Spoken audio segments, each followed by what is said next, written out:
Hello, this is Real Talk Fine Talk. I am Shobo, and today's topic is anxiety at its peak. So what is anxiety? I'll tell you.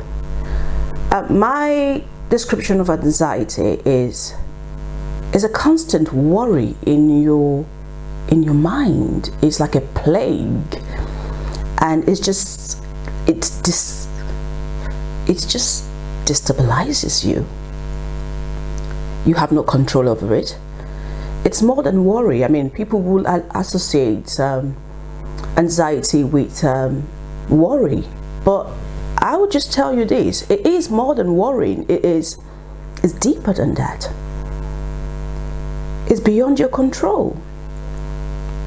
It's like a torment in your mind that just keep playing over and over and over again, and you just want it to stop, but you're not able to stop it. It creates fear in the inside of you. That's what it does. Anxiety, it's about you worrying about even the littlest of things. You worry about it. It becomes a big issue to you. Anxiety has disrupted so many lives. It's shattered so many people's confidence. I mean, there are many people who won't get out of the house because they're just too scared. They worry about what people will think about them. They worry about, what they're going to encounter. They even worry about just meeting other people. So it is actually a torment. It's a plague. Anxiety at its peak will just demoralize you. You won't be able to focus on what really matters. Instead, you begin to focus on the negative things, the things that are not healthy for you, the things that are not good for you. But that's what your mind will choose to focus on rather than the good stuff. So as a result, you become isolated because you live in fear. Anxiety it's more than depression. I mean, people sometimes think anxiety is depression, but it is not depression. Anxiety on its own, it's like a switch goes on inside of you, and when that switch goes on, when it's lit up, it's like you put on a garment of worry, deep worry. I mean, any other person on a normal day would worry, but the depth at which someone with anxiety, who suffers with anxiety, goes through is very deep. It's like this fear controls them. This fear just guides them. And it can lead to so many things in their lives. And it literally is a plague. It is a plague. That's what it does. A sickness. It's an illness. It's a weapon of the enemy. Anxiety can cause you to panic and make the wrong decisions. Anxiety can cause you to begin to it literally, it's not your friend. Anxiety is never your friend.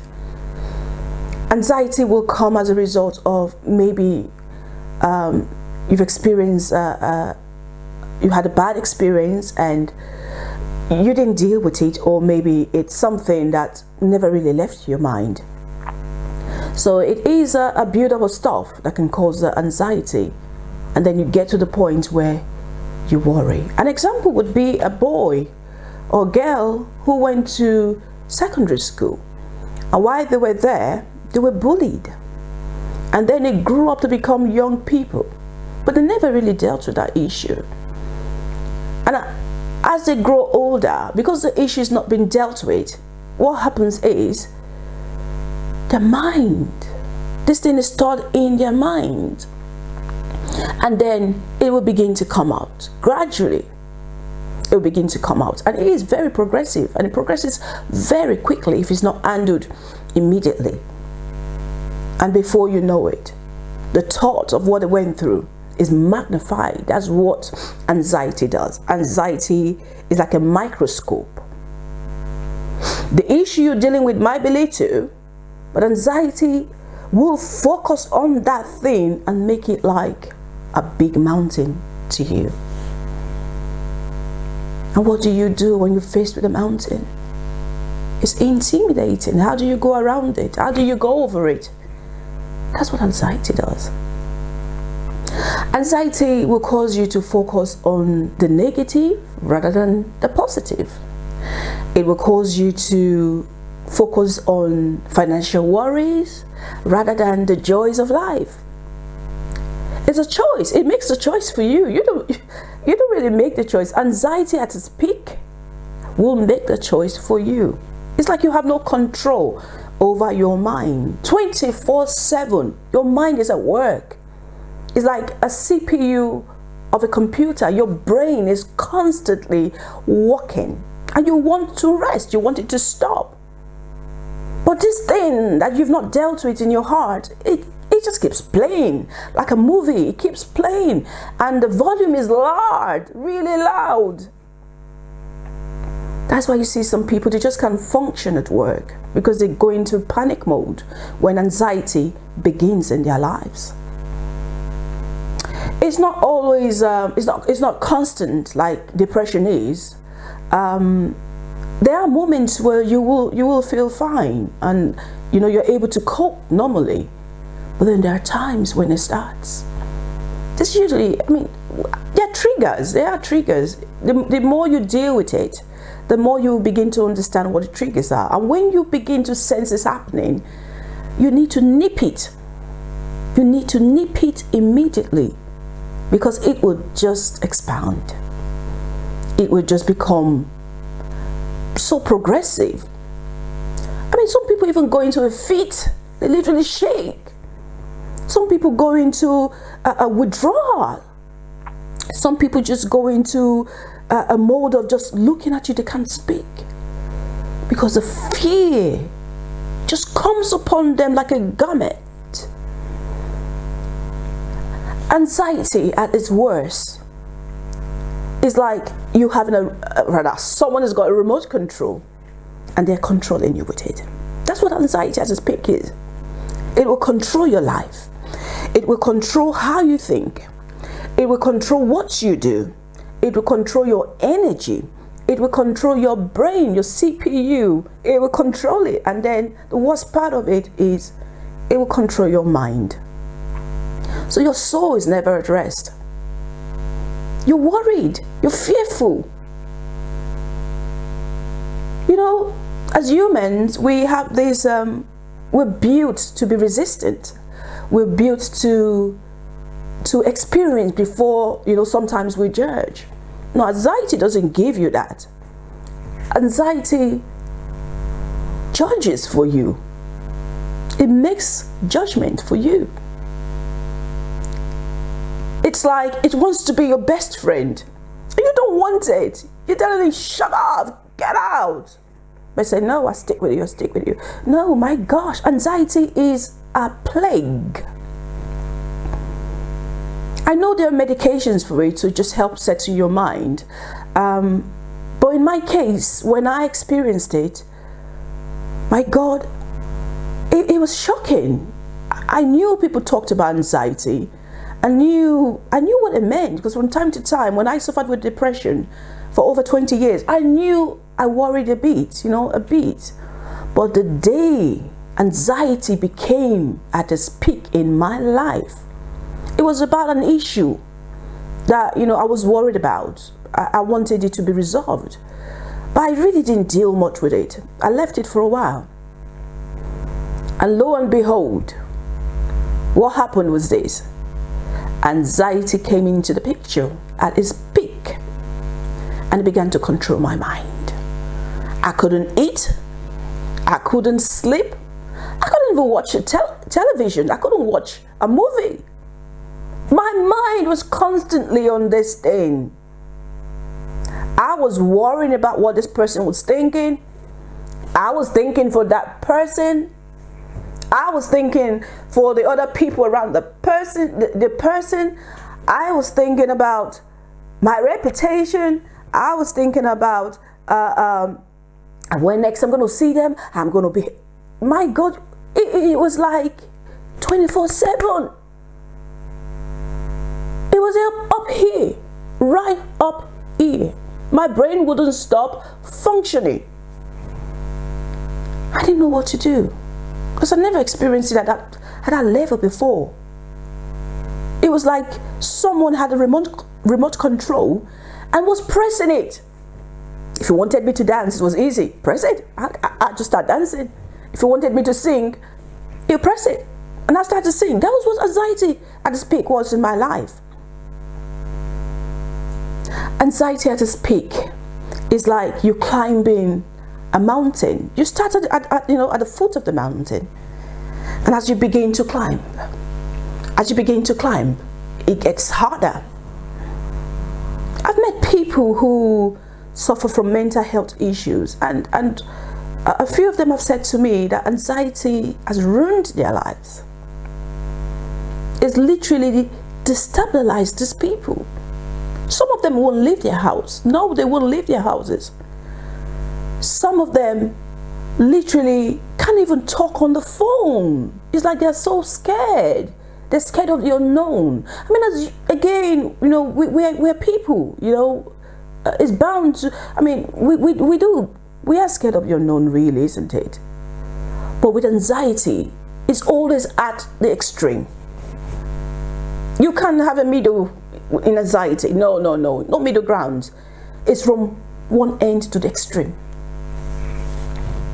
and you want it to stop. So these people, some of them can't leave their houses. Some of them can't even talk to a stranger. They can't look you in the eyes. It's like they see something that you are not seeing, because this fear, this deep fear of worry comes upon them like a negative force. It comes upon them and it begins to control their minds like a robot. When people suffer with anxiety, it's not something that they planned for. No, it's not something they chose. But like I did say before, unresolved issues will lead to that. Issues that you do not want to deal with, or issues that you forgot about. Times will come when these things will begin to plague your mind again. That's why it's very important as we go along in life that we learn to resolve things. We learn to come to the place of peace before we move on, because our mind is like a CPU, the computer hard drive. It stores all these things, and then when it chooses in the future, it begins to play it back to you. It begins to remind you. And if you have not made peace with it before then, it begins to plague your mind. Anxiety is it's like fire burning in your mind. It's like literally you shiver. I remember when mine started. Praise God, it stopped now. But I remember when it started, I didn't understand what was happening to me. If I was about to put whenever I tried to put a food in my mouth, I remember it. It takes control again, and I couldn't eat. I wanted it to stop. So what did I do? I wanted to make peace. I had to make peace with the situation. So that was one way I dealt with anxiety when it came at its peak. I had to find resolution. I had to make peace with that situation. So I called up the person. I apologized. Was I at fault? It didn't really matter. What matters was I wanted peace. I wanted that horrible anxiety to stop plaguing my mind. I apologized. But it still didn't stop. But it became a little bit better. And then it began to take me through every areas of my life. I just finished with one, and then I began another one. And here I'm thinking, my God, I don't want to think like this. I take authority over my thoughts. I cannot think like this. I choose to focus on the positive things. I am a Christian. That is my faith. My faith helps me all the time. I always go back to it. So I began to declare the word of God. I began to fight back at it. I began to take control back from whoever was holding that remote control, that invisible force that was holding the remote control and plaguing my life with it. I began to pray. I began to take back the authority that this person had, or whatever it is, had over me, anxiety in this case. And gradually, things began to change. I began to have peace again. Yes. Anxiety will rob you of your senses, will rob you of your peace, will rob you of your joy. Anxiety is inconsiderate. It doesn't care about you. It just wants to be your best friend. The friend who stabs you at the back, that's anxiety. The friend who will talk behind your back and humiliate you, that is anxiety. It usually starts gradually, and to some people it's like, oh, just normal worry, I don't have to think too much about it. But from my experience with it, the minute you begin to worry and you begin to notice that this is beyond normal, just stop. Whatever you're doing, put a stop to it and begin to search yourself. Begin to see yourself in the inside and see what you have not resolved in your life and quickly make amends. Because anxiety will feed on negativity in your life. It thrives on it. It's like a leech. It wants to suck the blood. It wants to destroy you. It's very easy to tell people who suffer with anxiety, oh, don't worry about it. You don't have nothing to fear. Oh, don't do that. It's very easy to say that. But boy, you don't want to be in their shoes. If they could stop it, they would. If they could put a stop to it and literally delete it from their CPU, they would. But they can't. Because this thing is like it possesses you. That's the word, yeah. It's like it possesses you. And you are a stranger to yourself when you start to speak. I hate it. I hated anxiety, and I still hate it up until now. I will forever hate it. I saw myself in a light I did not recognize anymore. I saw myself like, wow, is this Benny? What happened to Benny? My confidence was gone. I couldn't plan. I didn't want to see anyone. I didn't want to talk to anyone because I was afraid of how I would react to people. I was afraid of the manner. I was afraid of my character, my own character. Like I didn't know myself. Anxiety will take your dignity away. And when it's at its peak, it's like you're standing before a giant. It's like, was it David and Goliath? Yes. So you are the David. And anxiety, at its peak, is Goliath. What do you do? A lot of people just give in. They give in. They literally feel like, it's just the way life is. It's just part of life. It's just, it's just something that happens all the time, But you can't make a difference if you think like that. You can't fight it if you think like that. You got to resist it. You've got to resist it. You got to get up and and know that something is not right in your life, and you got to do all you can to put it back in the right way. Anxiety, anxiety will rob you of your future, and will cut your life very short, because worry is not good for you. Worrying can lead to illnesses, can lead to paralysis, can lead to pain, physical pain, as well as spiritual, mental, emotional pain. And financially, it will crumble you, because you're not able to walk, because you're not able to focus.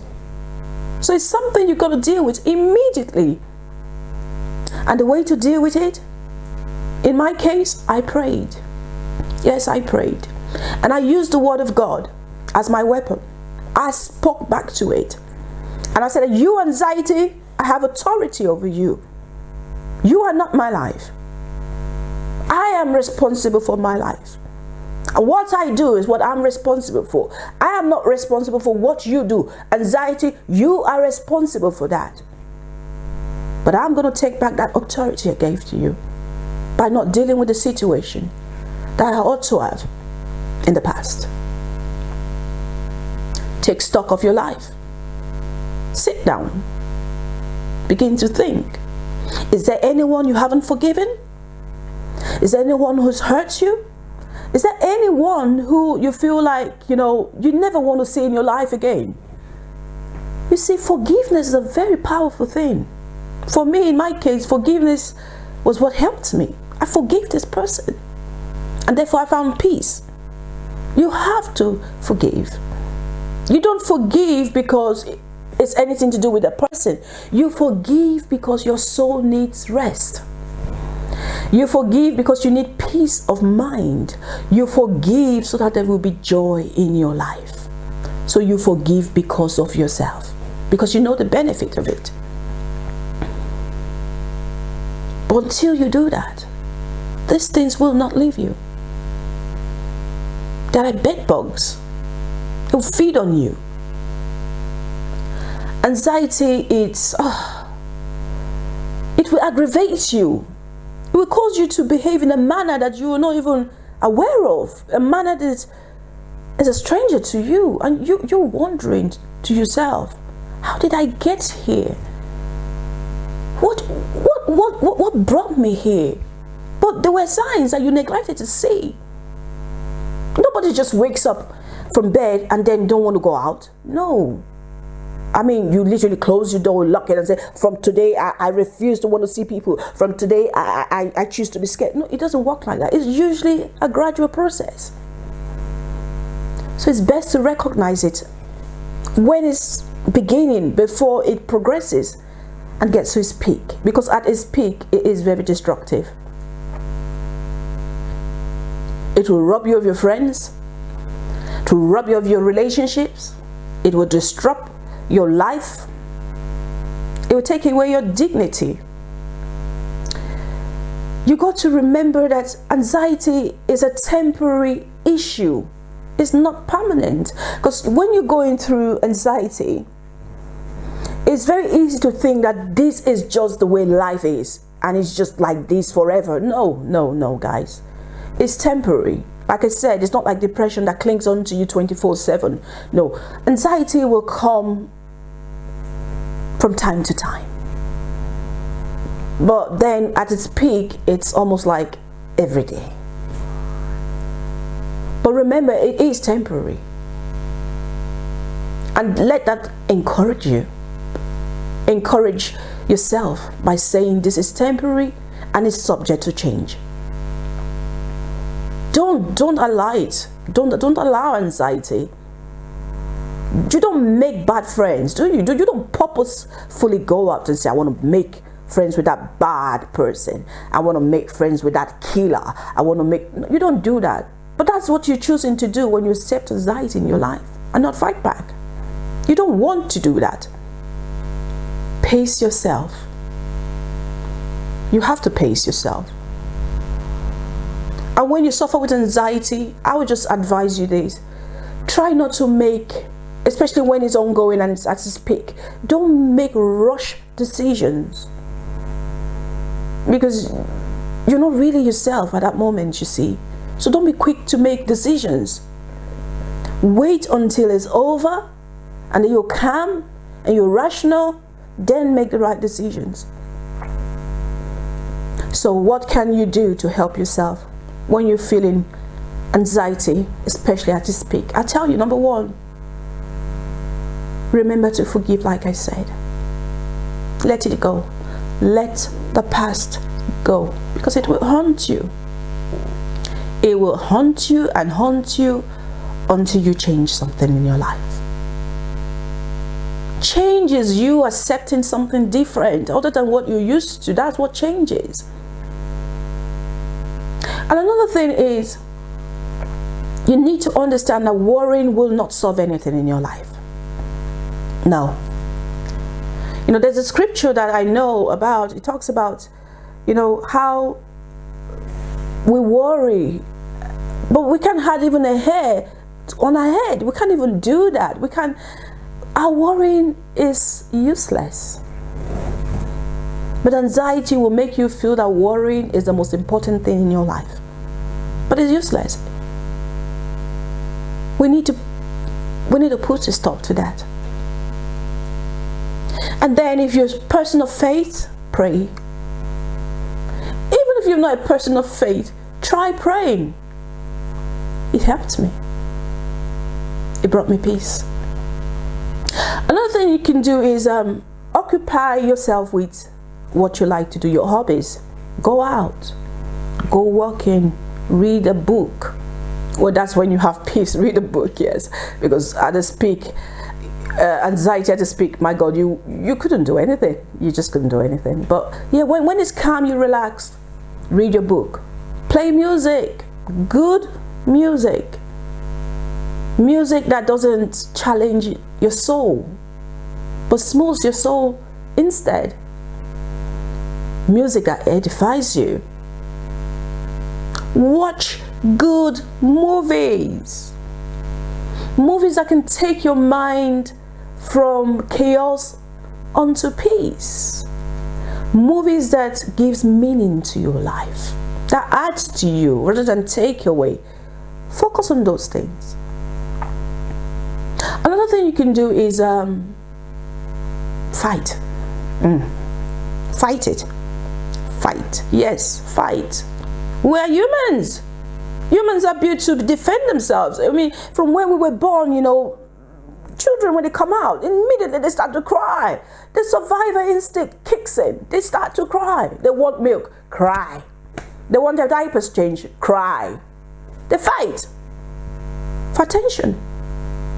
You gotta fight. Find the fighting spirit in you and fight back, because anxiety is not your friend. Delete it on your phone. Delete it from your life. Cast it out. Tell it where to go. You don't want it. It's not your friend. You see, our words are powerful, guys, and we're not using it enough. Our words are our weapon. Our words are our weapon. Use it. Use it to fight. Use it to build rather than destroy. Use it the right way. And then lastly, I would say call up friends, you know, family and friends, you know, especially when it's at its peak and you feel like you don't know what to do. Get on the phone or go visit some people, you know, who are close to you. Talk to them. But you need to let it out. You need to talk, because anxiety will feed on your silence. No. Relate what you're going through. Relate it out. That's a way to fight back as well. Well, thank you for listening. Please do visit my website, raytalkfinetalk.com. Until next time, God bless.